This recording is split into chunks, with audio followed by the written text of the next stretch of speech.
Discussão. Encerrada a primeira discussão.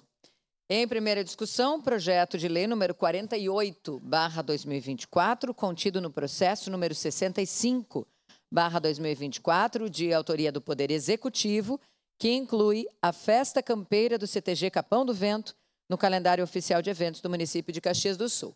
Relator, vereador Adriano Bressan, com a palavra o relator para a leitura do parecer. Parecer favorável ao projeto de lei número 48/2024, contido no processo número 65/2024. Recebe esta Comissão de Educação, Ciência, Tecnologia e Inovação, Cultura, Desporto e Lazer, para análise e emissão de parecer o projeto de lei acima descrito de autoria do Poder Executivo, que inclui a Festa Campeira do CTG Capão do Vento no calendário oficial de eventos do município de Caxias do Sul. Na exposição de motivos do projeto, o autor relata que a Festa Campeira CTG Capão do Vento, realizada tradicionalmente no mês de maio, no Parque de Rodeios de Vila Oliva, busca resgatar a cultura e as lidas campeiras do nosso estado. Informa que o evento iniciou em 2016 e conta com provas campeiras, principalmente o tiro de laço. Alisson Friso, atualmente é o patrão do CTG Capão do Vento.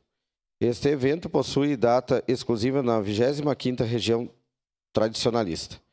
Por fim, diante do exposto e tendo em vista ao parecer pela constitucionalidade da Comissão de Constituição, Justiça e Legislação, a CCJL desta Casa, esta Comissão de Educação, Ciência, Tecnologia, Inovação, Cultura, Desporto e Lazer, por seus integrantes, manifesta-se favorável ao presente projeto de lei em apreciação.